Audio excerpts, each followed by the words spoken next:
Hi friends, welcome to my channel Santosh studio Kannada. ಬನ್ನಿ, ಇಲ್ಲಿ ಮುದ್ದು ಸೊಸೆ ಇವತ್ತಿನ ಸಂಚಿಕೆಯಲ್ಲಿ ಕ್ವಾಟ್ಲೆಯವರ ಮೇಲೆ ದೇವರು ಬಂದು ಇಲ್ಲಿ ಸತ್ಯವನ್ನು ಬಾಯಿ ಬಿಡಿಸ್ತಾರ ಅಂತ ನೋಡೋಣ. ಹಾಗೆ ವಿದ್ಯಾ ಮತ್ತು ಗೌಡ್ರಿಗೆ ನ್ಯಾಯ ಸಿಗುತ್ತಾ ಅಂತ ನೋಡೋಣ. ಬನ್ನಿ, ನೀವೇನಾದರೂ ನನ್ನ ಚಾನಲ್ನ ಫಸ್ಟ್ ಟೈಮ್ ನೋಡೋದಾದರೆ ಲೈಕ್ ಮಾಡಿ, ಶೇರ್ ಮಾಡಿ ಮತ್ತು ಸಬ್ಸ್ಕ್ರೈಬ್ ಮಾಡಿ.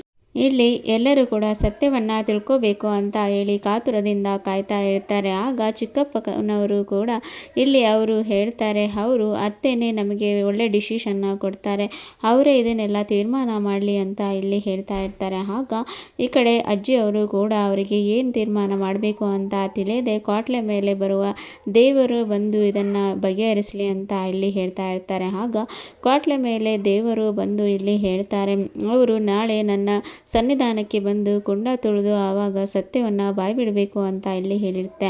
ಆಗ ವಿನಂತಿ ಸಾವಿತ್ರಿ ಅವರಿಗೂ ಕೂಡ ತುಂಬಾ ಗಡಿಬಿಡಿ, ಹಾಗೆ ತುಂಬಾ ಭಯದಿಂದ ಇರ್ತಾರೆ. ಹಾಗೆ ಭದ್ರೇಗೌಡರು ಕೂಡ ನಾನು ಕುಂಡವನ್ನು ತುಳಿತೇನೆ ಅಂತ ಹೇಳಿ ಒಪ್ಕೊಂಡಿರ್ತಾರೆ. ಹಾಗೆ ಕುಟುಂಬದವರೆಲ್ಲರೂ ಕೂಡ ದೇವರು ಹೇಳಿದ ಹಾಗೆ ದೇವರ ಸನ್ನಿಧಾನದಲ್ಲಿ ಸತ್ಯ ಹೊರಬರಲಿ ಅಂತ ಹೇಳಿ ಕಾಯ್ತಾ ಇರ್ತಾರೆ. ಸಾವಿತ್ರಿ ಅವರು ಮತ್ತು ವಿನಂತಿ ಅವರು ಕೂಡ ತುಂಬಾ ಭಯದಲ್ಲಿ ಇರ್ತಾರೆ. ಹಾಗೆ ವಿನಂತಿ ಕೂಡ ತುಂಬಾ ಭಯದಿಂದ, ಅಮ್ಮ ನಾನು ಕೆಂಡ ತುಳಿಯೋದಿಲ್ಲ, ನನ್ನ ಕಾಲು ನೋಡು ಎಷ್ಟು ಕೋಮಲವಾಗಿದೆ, ನಾನು ಕೆಂಡ ತುಳಿದ್ರೆ ನನಗೆ ಭಯ ಶುರುವಾಗ್ತಿದೆ, ನಾವು ಸತ್ಯದ ಪರ ಹೋರಾಡಿದ್ರೆ ನಮಗೆ ಏನೂ ಆಗ್ತಾ ಇರಲಿಲ್ಲ, ಆದರೆ ನಾವು ಸುಳ್ಳಿನ ಪರ ಹೋರಾಡಿ ಈ ರೀತಿಯಾಗಿ ಮಾಡ್ಕೋಬೇಕಾಗಿದೆ ಅಲ್ಲ ಅಂತ ಇಲ್ಲಿ ಹೇಳ್ತಾ ಇರ್ತಾರೆ. ಆಗ ಈ ಕಡೆ ಸಾವಿತ್ರಿ ಅವರು ಕೂಡ ಅವರು ಹೇಳ್ತಾ ಇರ್ತಾರೆ, ನೀನು 1000 ಸುಳ್ಳು ಹೇಳಿ ಒಂದು ಮದುವೆ ಮಾಡು ಅಂತ ಹೇಳ್ತಾರೆ.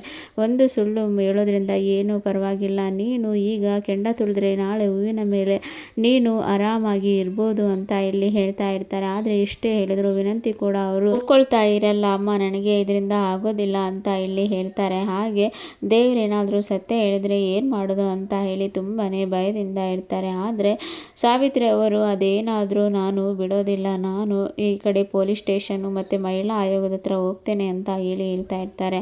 ಮತ್ತು ಇಲ್ಲಿ ಅಜ್ಜಿಯವರು ಕೂಡ ಇಲ್ಲಿ ತುಂಬಾ ಚಿಂತೆಯಲ್ಲಿ ಇರ್ತಾರೆ, ನಮಗೆ ಭದ್ರನ ಕಡೆ ಇಲ್ಲಿ ನ್ಯಾಯ ಸಿಗಲಿ ಅಂತ ಹೇಳಿ ಇರ್ತಾರೆ. ಆಗ ಭದ್ರ ಅವರ ತಾಯಿಯವರು ಕೂಡ ಬಂದು ಕ್ವಾಟ್ಲೆಗೆ ಈ ರೀತಿಯಾಗಿ ಹೇಳೋಣ ಅಂತ ಹೇಳಿ ಕ್ವಾಟ್ಲೆಯನ್ನು ಕರೀತಾರೆ. ನೀನು ನಿನ್ನ ಮೇಲೆ ದೇವರು ಬರ್ತದಲ್ಲ, ಆಗ ಭದ್ರೇಗೌಡದು ಏನು ತಪ್ಪಿಲ್ಲ ಅಂತ ಹೇಳಿ ನೀನು ಹೇಳಬೇಕು ಅಂತ ಇಲ್ಲಿ ಹೇಳ್ತಾರೆ. ಆಗ ಇದನ್ನು ಕೇಳಿಸಿಕೊಂಡ ಶಿವರಾಮೇಗೌಡರು ಬಂದು, ಏನು ನೀವು ನ್ಯಾಯದ ಪರವಾಗಿ ಹೋರಾಡೋ ಬಿಟ್ಟು ಈ ರೀತಿ ಎಲ್ಲ ಹೇಳ್ಕೊಡ್ತಾ ಇದ್ದೀರಲ್ಲ ಅಂತ ಇಲ್ಲಿ ಹೇಳ್ತಾರೆ. ಆಗ ನೀನು ಯಾವುದೇ ಕಾರಣಕ್ಕೂ ನೀನು ಆ ರೀತಿ ಹೇಳ್ಬೇಡ ಕ್ವಾಟ್ಲೆ, ನಿನ್ನ ಮೇಲೆ ದೇವರು ಯಾವ ರೀತಿ ಬಂದು ಹೇಳುತ್ತೋ ಅದೇ ರೀತಿಯಾಗಿ ಹೇಳು ಅಂತ ಇಲ್ಲಿ ಹೇಳ್ತಾರೆ. ಆಗ ಈ ಕಡೆ ಕ್ವಾಟ್ಲೆನು, ನನ್ನ ಮೇಲೆ ದೇವರು ಬಂದಾಗ ನಾನಾಗಿರೋದಿಲ್ಲ, ಆ ತಾಯಿ ಏನು ಮಾತಾಡ್ತಾಳೋ ಅದನ್ನೇ ನಾನು ಹೇಳೋದು ಅಂತ ಇಲ್ಲಿ ಅಂದ್ಕೊಳ್ತಾ ಇರ್ತಾರೆ. ಆಗ ಹೌದು, ನೀನು ಆ ರೀತಿ ಮಾತಾಡು, ನಾಳೆ ಸತ್ಯ ಏನನ್ನೋದು ದೇವರೇ ಬಾಯಿ ಬಿಡಬೇಕು ಅಂತ ಇಲ್ಲಿ ಹೇಳ್ತಾ ಇರ್ತಾರೆ. ಹಾಗೆ ಇಲ್ಲಿ ಸಾವಿತ್ರಿ ಅವರು ಕೂಡ ತನ್ನ ಮಗಳಿಗೆ ಅನ್ಯಾಯ ಆಗುತ್ತೆ ಅಂತ ಹೇಳಿ ಮಹಿಳಾ ಆಗೋದ ಹತ್ರ ಹೋಗಿರ್ತಾರೆ. ಆಗ ಅಲ್ಲಿ ಅವರು ಕೇಳ್ತಾರೆ, ಏನಮ್ಮ ಏನಾಗಬೇಕಾಗಿತ್ತು, ನಿನಗೆ ಏನೇ ಬೇಕಾಗಿದ್ರು ನಾವು ಮಾಡಿಕೊಡ್ತೇವೆ ಅಂತ ಇಲ್ಲಿ ಹೇಳ್ತಾರೆ.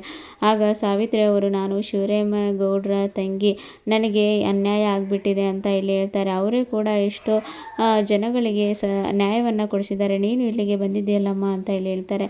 ಆದರೆ ಅವರು ನಮಗೆ ಅನ್ಯಾಯ ಮಾಡಿದ್ದಾರೆ, ಅವರು ನಮಗೆ ನ್ಯಾಯ ಕೊಡ್ತಾ ಇಲ್ಲ, ನನ್ನ ಮಗಳಿಗೆ ಈ ರೀತಿಯಾಗಿ ಎಲ್ಲ ಮಾಡಿ ಈಗ ದೇವರ ಸನ್ನಿಧಾನಕ್ಕೆ ಬರಬೇಕು ಆ ರೀತಿ ಅಂತ ಎಲ್ಲ ಹೇಳ್ತಾ ಇದ್ದಾರೆ ಅಂತ ಇಲ್ಲಿ ಹೇಳ್ತಾರೆ. ಹಾಗೆ ನೀವೇ ನನಗೆ ನ್ಯಾಯ ಕೊಡಿಸ್ಬೇಕು, ನನ್ನ ಮಗಳಿಗೆ ಮದುವೆ ಆಗಬೇಕು ಅಂತ ಇಲ್ಲಿ ಹೇಳ್ತಾ ಇರ್ತಾರೆ. ಆಗ ಆಯಿತು ಕಣಮ್ಮ, ನಾವು ಬರ್ತೇವೆ, ನೋಡೋಣ ನಾಳೆ ಏನಾಗುತ್ತೆ ಅಂತ ನೋಡಿ ನಾವು ಈ ಡಿಸಿಷನ್ನ ತೆಗೆದುಕೊಳ್ತೇವೆ, ಆದರೆ ಇದರಲ್ಲಿ ಏನಾದರೂ ನಿಮ್ಮದೇ ತಪ್ಪಾಗಿದ್ರೆ ಆದರೆ ನಾವು ನಿಮ್ಮನ್ನು ಜೈಲಿಗೆ ಹಾಕ್ಸೋದಂತೂ ಕಾಯಮ್ಮು ಅಂತ ಇಲ್ಲಿ ಹೇಳ್ತಾ ಇರ್ತಾರೆ. ಅಮ್ಮ, ನಾವೇನೇ ತಪ್ಪು ಮಾಡಿದರೂ ನಮಗೆ ಶಿಕ್ಷೆಯನ್ನು ಕೊಡಿ, ಪರವಾಗಿಲ್ಲ, ಆದರೆ ನ್ಯಾಯ ನನ್ನ ಮಗಳ ಪರವಿದೆ, ಆದ್ದರಿಂದ ನೀವು ನಮಗೆ ನ್ಯಾಯ ಕೊಡಿಸ್ಲೇಬೇಕು, ನಿಮ್ಮನ್ನೇ ನಂಬ್ಕೊಂಡಿದ್ದೇವೆ ಅಂತ ಇಲ್ಲಿ ಹೇಳ್ತಾರೆ.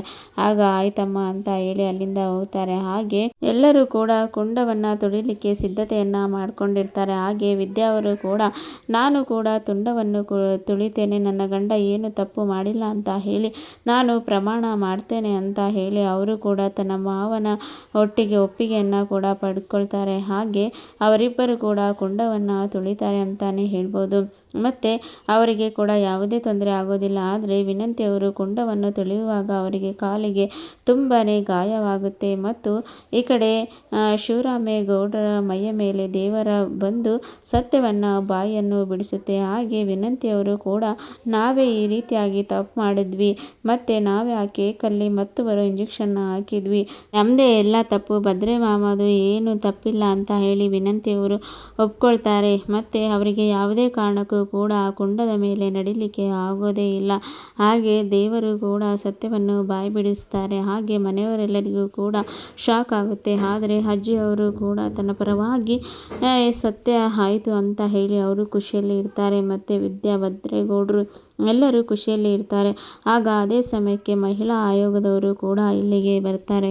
ಆಗ ಈ ಕಡೆ ವಿನಂತಿಗೆ ಮತ್ತು ಸಾವಿತ್ರಿಗೆ ಶಿಕ್ಷೆ ಕೊಡಬೇಕು ಅಂತ ಹೋಗ್ತಿರುವಾಗ, ನೀವೇ ಇಷ್ಟೆಲ್ಲ ತಪ್ಪು ಮಾಡಿ ಈಗ ದೇವರ ಮುಂದೆ ಹೋಗಿದ್ದೀರಾ, ನಿಮ್ಮದೇ ಇದೆಲ್ಲ ತಪ್ಪು ಅಂತ ಹೇಳಿ ಭದ್ರೇಗೌಡರಿಗೆ ಅವರು ಮಾತಾಡಲಿಕ್ಕೆ ಅಂತ ಬರ್ತಾರೆ. ಆಗ ಇಲ್ಲಿ ಶಿವರಾಮೇಗೌಡರು ಕೂಡ ಅವರಿಗೆ ತಿಳಿಸಿ, ನನ್ನ ಮಗನ ಯಾವುದೇ ರೀತಿ ಅರೆಸ್ಟ್ ಮಾಡಲಿಕ್ಕೆ ಹಕ್ಕಿಲ್ಲ, ಯಾಕಂದರೆ ದೇವರೇ ಬಂದು ಸತ್ಯವನ್ನು ಬಾಯಿ ಬಿಡಿಸಿದ್ದಾರೆ. ಆದರೆ ನೀವು ಏನು ಮಾಡ್ತೀರಾ ಅಂತ ಇಲ್ಲಿ ಹೇಳ್ತಾರೆ. ಆಗ ನೀವು ಇದನ್ನೆಲ್ಲ ಮಾಡೋದು ತಪ್ಪು, ನೀವು ಕಾನೂನಿನ ಪ್ರಕಾರ ಅವಳಿಗೆ ನ್ಯಾಯವನ್ನು ಕೊಡಲೇಬೇಕು ಅಂತ ಹೇಳಿ ನಿಂತ್ಕೊಳ್ತಾರೆ. ಆಗ ಸತ್ಯ ಇವನ ಪರ ಇರುವಾಗ ಯಾವ ನ್ಯಾಯ ಇಲ್ಲ ಅಂತ ಹೇಳಿ ಶಿವರಾಮೇಗೌಡರು ಹೇಳ್ತಾರೆ. ಆದರೆ ಪೊಲೀಸವರು ಕೂಡ ಅವರ ಯಾರ ಮಾತನ್ನು ಕೇಳಿದ್ರೆ ಭದ್ರೇಗೌಡರನ್ನ ಕರ್ಕೊಂಡು ಹೋಗ್ತಾರೆ. ಕ್ವಾಟ್ಲೆ ಅವರು ಕೂಡ ಆದಷ್ಟು ಬೇಗ ಹೋಗಿ ರಿಪೋರ್ಟನ್ನು ನಾನು ಇನ್ನೊಮ್ಮೆ ಚೆಕ್ ಮಾಡಿಸ್ಬೇಕು ಅಂತ ಹೇಳಿ ಓಡಿ ಹೋಗಿ ಅವರ ಬಾಸ್ ಹತ್ರ ರಿಪೋರ್ಟನ್ನು ಕೂಡ ಅವರು ತೆಗೆದುಕೊಂಡು ಬಂದು ಈ ಕಡೆ ಕೋರ್ಟಿಗೆ ಒಪ್ಪಿಸುತ್ತಾರೆ. ಹಾಗೆ ಭದ್ರೇಗೌಡರು ರಿಲೀಸ್ ಆಗ್ತಾರೆ ಅಂತಲೇ ಹೇಳ್ಬೋದು. ಇಲ್ಲಿನವರೆಗೆ ಇವತ್ತಿನ ಸಂಚಿಕೆ. Thank you for watching.